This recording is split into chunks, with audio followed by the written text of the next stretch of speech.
Hi everyone, I'm Alejon, and together with Miss Leoty Decipulo, Mr. Jason Cabanilla, and Miss Lovely Evasco, we're going to discuss things you need to know about reading and writing fiction. Without further ado, let's proceed to the elements of genre, which will be discussed by Mr. Jason Cabanilla. Good day everyone, I am Jason Cabanilla and I will be discussing the elements of the genre. Character is a person, animal being, creature, or thing in a story. Writers use characters to perform reactions and speak dialogue, moving the story along in a plotline. So here are the types of character. Number one is confidante. Is someone in whom the main character confides. He reveals the central character's thoughts, intentions, and personality traits. However, a confidante need not necessarily be a person. An animal can also be a confidante. Number two is dynamic or developing character. Changes during the course of a novel or a story. This change in character or his/her outlook is permanent. That is why sometimes a dynamic character is also called a developing character. Number three is flat or static character, remains the same throughout the whole story. Even the events in a story or novel do not change characters' outlook, perceptions, habits, personality, or motivations. Number four is round character, are well developed and complex figures in a story. They are more realistic and demonstrate more depth in their personalities. They can make surprising or puzzling decisions and attract readers' attention. There are many factors that may affect them, and round characters react to such factors realistically. Number five is foil character is someone who is the opposite of another character. They reflect the opposite traits. Hence, foil, your main character can be sweet and caring, and the foil character will bring out that side by being nasty. It contrasts the two characters. And number six is stock character is a flat character that is instantly able by readers. Like a flat character, the stock character does not undergo any development throughout the story. And number seven is the protagonist, the main character who creates the action of the plot and engages readers, arousing their empathy and interest. The protagonist is often a hero or heroine of the story, as the whole plot moves around him or her. And the number eight is the antagonist, is a bad guy or an opponent of the protagonist or the main character. The action in the story arises from a conflict between the protagonist and the antagonist. The antagonist can be a person, an inanimate object, an animal, or nature itself. Point of view refers to who is telling or narrating a story. A story can be told from the first person, second person, or third person point of view. Writers use point of view to express the personal emotions of either themselves or their characters.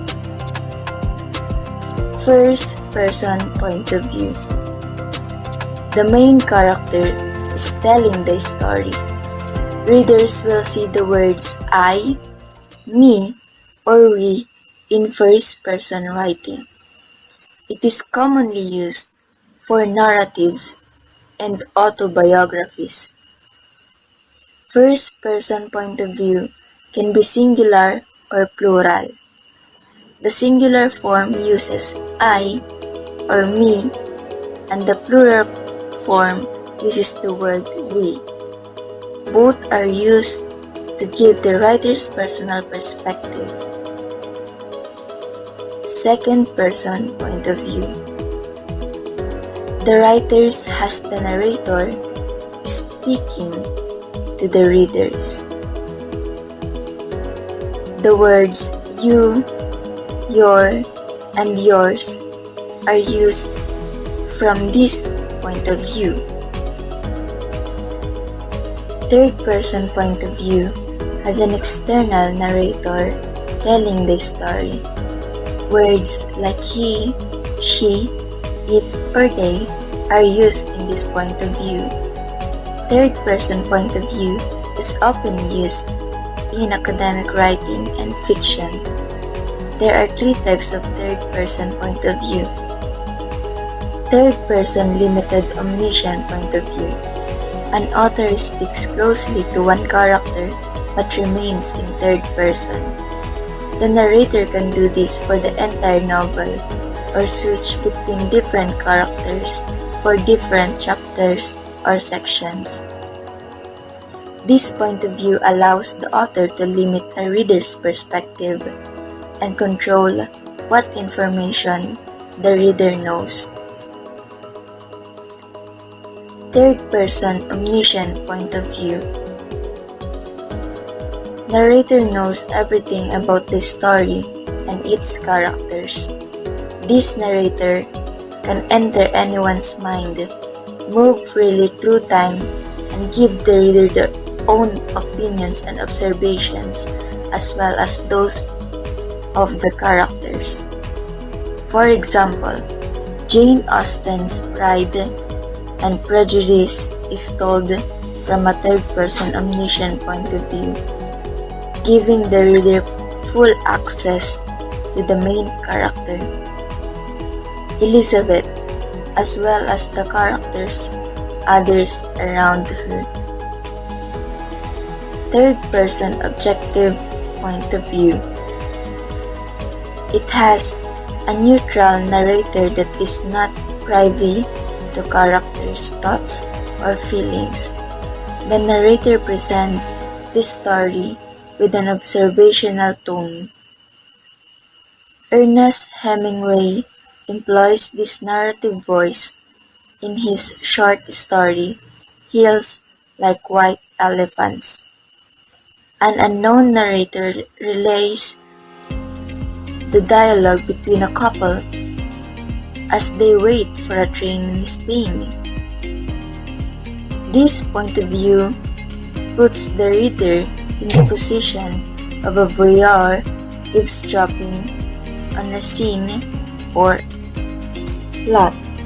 In a narrative or creative writing, a plot is the sequence of events that make up a story, whether it's told, written, filmed, or sung. The plot is the story, and more specifically, how the story develops, unfolds, and moves in time. A linear plot.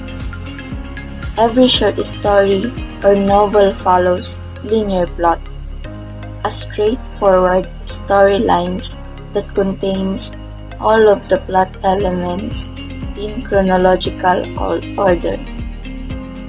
Plot.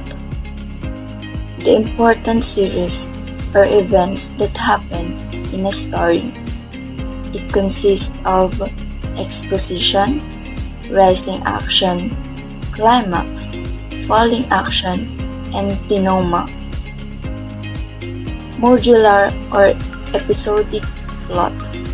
An episodic plot is also a chronological ordered structure, but it consists of a series of loosely related incidents, usually about a chapter or two in length. These are commonly tied together by characters or a common theme. These are used when an author wants to explore the depth and personalities of a character or the local color of an area.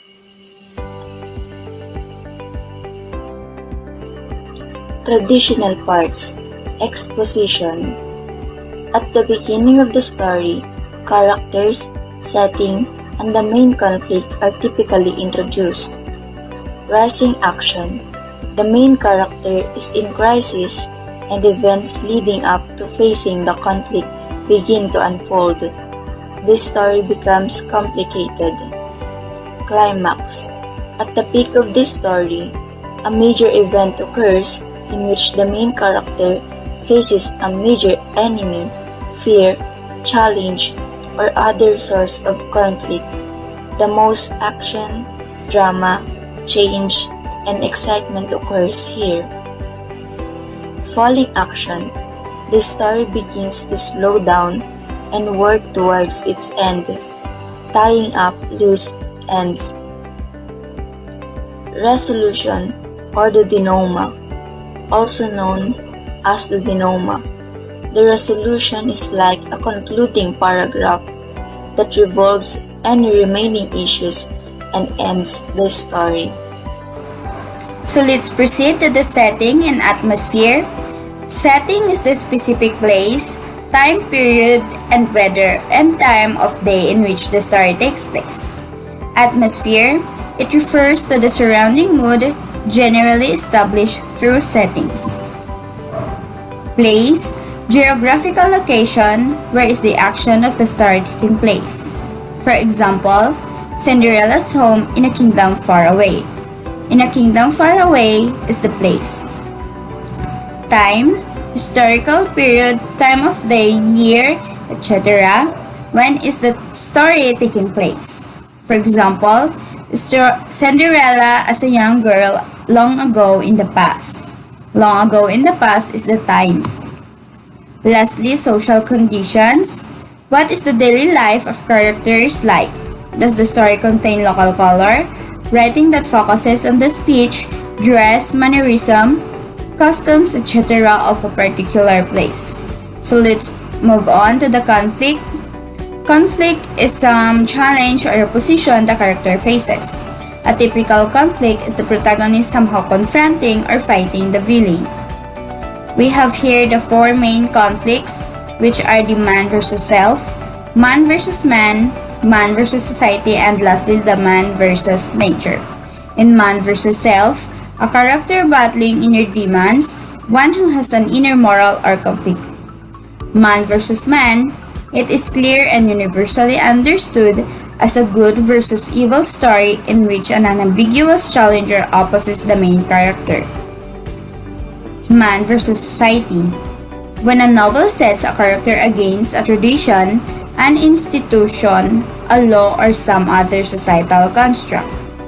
Lastly, the man versus nature. This type of conflict counters a character against some force of nature, such as an animal or the weather.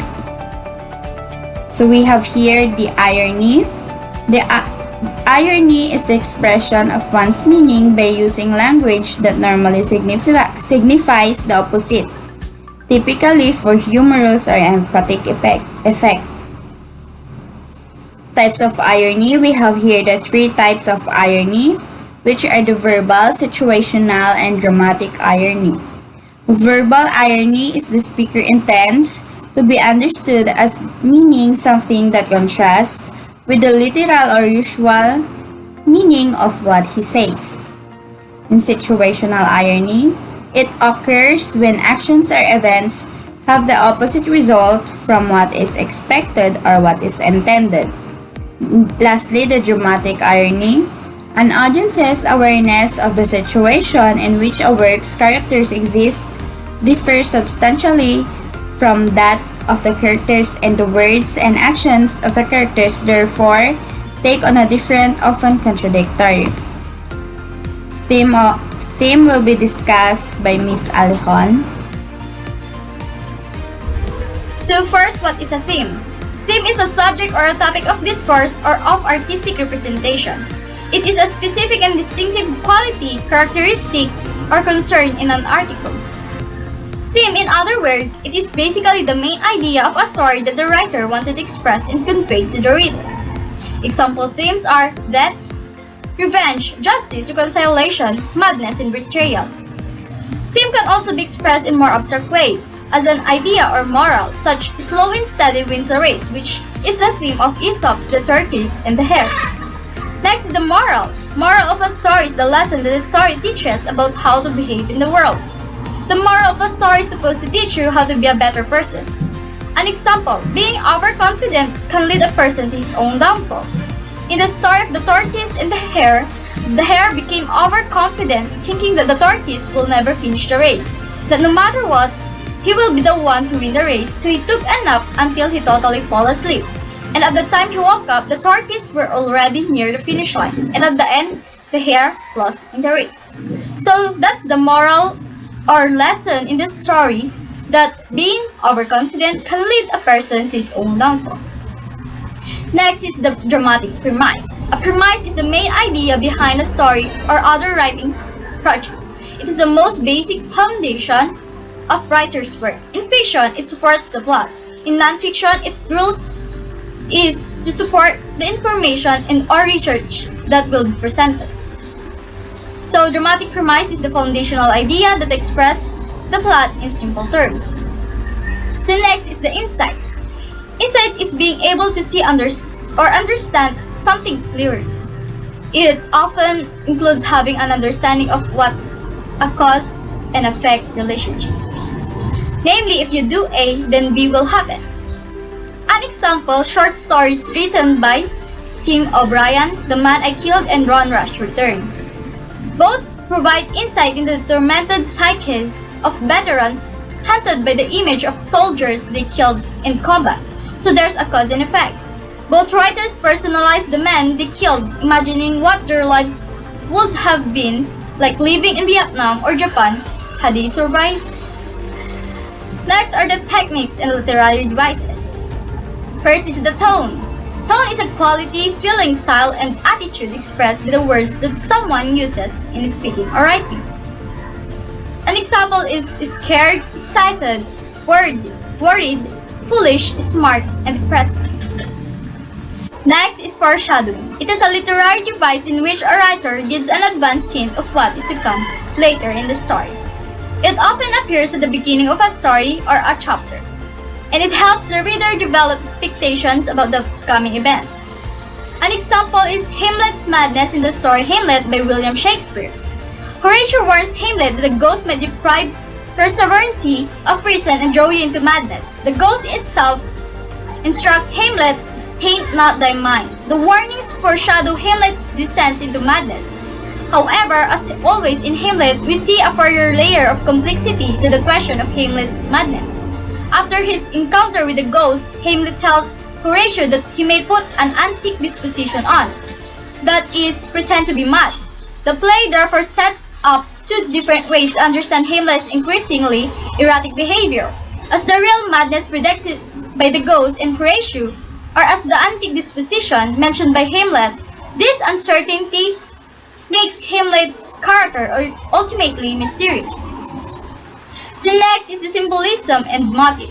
Motif is a distinctive feature or repeating idea in an artistic or literary composition. A symbol is an object representing or used for something else, frequently an emblem, token, or sign which represents something deeper and more important. It might be a material object representing something immaterial. An example is the skull in Hamlet is of Uri, the court's jester. This skull is a symbol of death, decay, and uselessness of a person after his death. The motif of incest runs throughout this play and is frequently alluded to by Hamlet and the ghost, most obviously in conversation about Gertrude and Claudius, the former brother-in-law and sister-in-law who are now married. Let's now proceed to the modeling from well-known local and foreign short story writers in a range of moods. First, what is a short story writer? Short story writers write short pieces of prose fiction that generally focus on a single theme, simple plots, and few characters. There is considerable debate surrounding what should be the appropriate word limit for a piece of fiction to be considered a short story. It is generally considered to be between 1,000 to about 20,000 words. Edgar Allan Poe is one of the famous American author regarded to be one of the earliest writers of short story. Defined a short story as a short piece of fiction that can be read in one sitting. However, this categorization is also subjective. There is no concrete definition of what constitutes the time limit for one city. Many novelists began their career as writers of short stories. So, next, here is our references. So that's all, and I hope you've learned a lot from our discussion. Until next time, thank you.